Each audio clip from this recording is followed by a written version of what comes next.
Okay, so what you see here is my ComicLife document as well as my iPad. And this is not my final draft. This is my rough draft of my ComicLife because you want to make sure that you fixed any mistakes that you might have on your comic. So you are going to have a classmate peer edit your comic. The directions for that are found on the Tech Web, which you are going to access on the iPad. So I'm going to go to my website and go to 7th grade. And you're going to go to the Hero Project, and I'm not sure if this page will still look the same when you're looking at it, but you're going to look for where it says Peer Edit Your Rough Draft. Okay, and this video on the bottom won't look the same, but on the top it says click here to download the peer editing sheet. Peer editing sheet is a numbers document. Once you click on it, you should choose Open in and Numbers. So I'm going to click on the blue button. Okay, and then at the top you have the button that says Open in Numbers. So it's going to launch Numbers. It's going to import that spreadsheet, and that's what it is. It's a spreadsheet that you can make changes to. It's going to give you this one little error. That's okay. Hit Done. You're going to open up, and then there are 3 tabs across the top. There are the directions, there is the proofreading rubric, and then there is the grading rubric. First of all, I know there's a numbering problem in this in the directions, and that might be fixed by the time you see it. Okay, so you're going to start by touching where it says author's name, and if you tap that twice, you should be able to type your name, and touch over where it says period, and you're going to type the class period.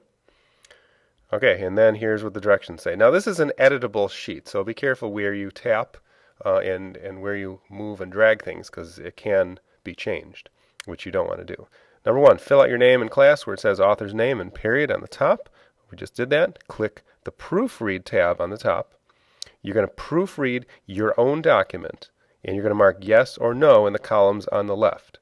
Then you're going to make any changes you need to make and resave it. So I'm going to hit Proofread. Okay, and now here's what I have.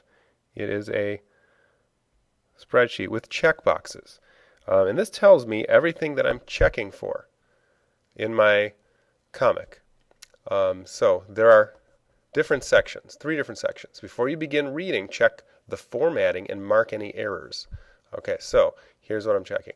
Is the author's name, topic name, and an interesting title at the beginning? Yes, I have all that. So I'm going to tap yes. Are there at least 8 images, including 2 that are related to but not of the subject? Okay, so 1, 2, 3, 4, 5, 6, 7, plenty on the next page. Yes. And there are some that are not just pictures of the person, so yes. Does all the content fit nicely without being cut off or having excess blank space? It's a little bit of a margin on the side, but that's okay. There isn't any really wasted space, so that looks good. Is all the type in a readable font that's not all caps or small caps? Let's see. Oh, here's one that's in all caps. So I need to change that. So I need to go over to where it says Details, and I need to change the font by hitting Choose. Okay, and I need to choose a different font, one that's not in all caps. Okay, that one's fine right there. But I do need to make sure that everything that should be capitalized is still capitalized.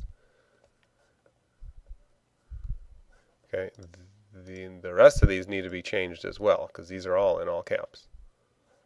Okay, so I would need to go back and change that. I'm going to hit no, because I need to go back and do that. Are the websites used at the end? Let's see, I'm going to hide the fonts. I do not see any websites. So I do need to go back and change that.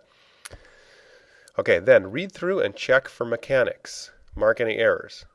Okay, are there at least 10 relevant and detailed facts? Yes, there are. There are enough facts. They're all in sentences. Do all the sentences and names begin with a capital letter? Okay, so I'm just quickly reading through it all. Oh, this name doesn't have a capital letter. Okay, and then I would have to change this so it's not in all caps as well. Sentences and names, they do now. Do all sentences end in punctuation? Punctuation, oh, here's one. So, no, but I fixed that. All the words spelled correctly. So I would read through a little more carefully. Oh, that doesn't look right. Oh, need to fix that. Illinois. Okay. That was a no, but I fixed that. Does every sentence contain a noun and a verb? That just means, is it a complete sentence?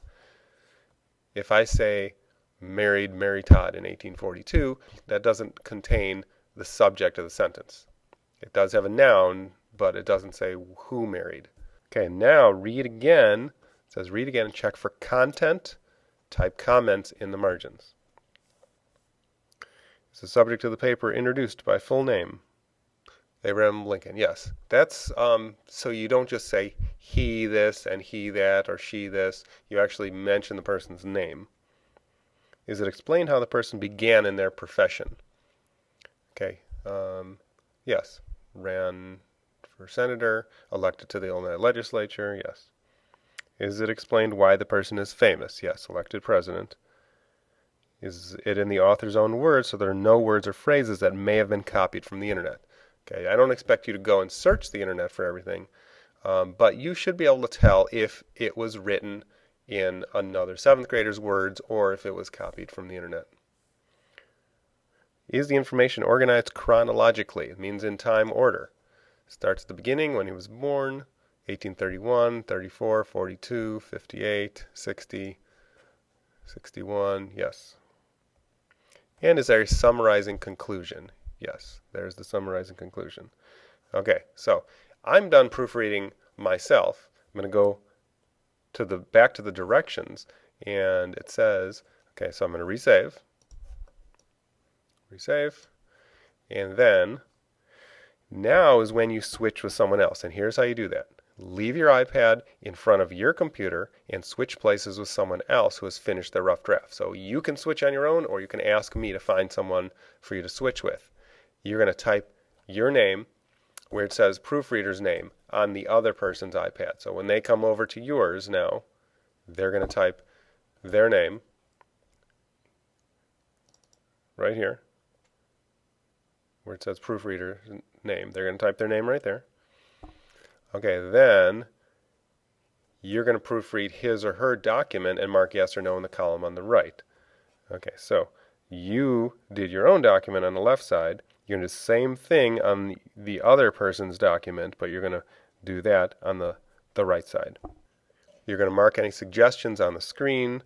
Okay, so for example, the author's name. Let's find something that isn't done correctly. So look, this is in all caps. So now you're going to grab one of these bubbles and you are going to let the person know they need to fix this. Doesn't need to be a long comment, just needs to be long enough where just needs to be enough information where they know they have something that needs to be changed. Okay, and I can do that again here. Actually, I can grab another. I can hit that plus and it will make another extension from that bubble. Okay, spelled correctly. I would write all caps again. I can grab something else, and I'm just going to say spelling.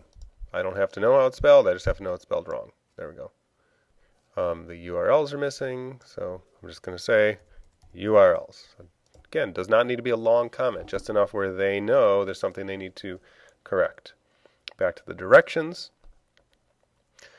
So you're going to switch back, go back to your computer. They're going to come back. They're going to go back to theirs. make any changes you think you need to make. So now I would come back at mine and I would look at this, all caps. Oh yes, I need to fix that. Spelling, okay, I need to fix that spelling error. The URLs, yes, I'm missing those. I need to put those in. So I would make any changes. This gives you a chance to get a better grade by making any changes that someone else thought you need to make. Now, those are just suggestions. You don't have to do everything that the other student tells you to do. Okay, you just decide whether those are changes you need to make or not. Then, to turn it in, you're going to go to File, Export, then choose Export Fixed Resolution PDF File. You're saving this as a PDF file, and you're going to turn it in on Edmodo. So this is just a long term that ComicLife uses for PDF. So I'm in ComicLife. I'm going to go to Export, Export Fixed Resolution PDF File. There it is. I want to save that to Documents or Desktop. You're going to turn it in on Edmodo, so it can be called whatever you want as long as you know what it's called. Okay, so it should be saved as a PDF on my desktop. Okay, then you're going to go to Edmodo and follow the directions to turn it in on Edmodo. I'm going to skip that part, and finally, it says this form should be emailed back to me. Now, in order to do that, here's what you do. Click the wrench in the upper right corner, then choose Share and Print, then choose Email Spreadsheet. Okay, you're going to choose the numbers format because I want to be able to mark it as well. All right, then you are going to address it to me, my email address.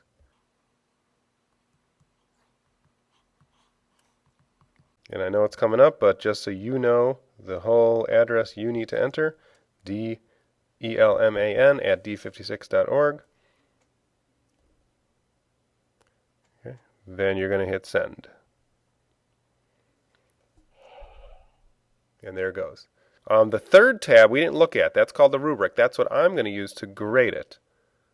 So here's what that looks like. And of course, you're welcome to look at that because that's what I'm going to be looking at when I grade your comic. So you could go through that and see what you think you'll earn based on those things. When I'm done grading it, I'm going to send this back to you. I'm going to probably email it back to you or send it back to you on Edmodo. And that's it.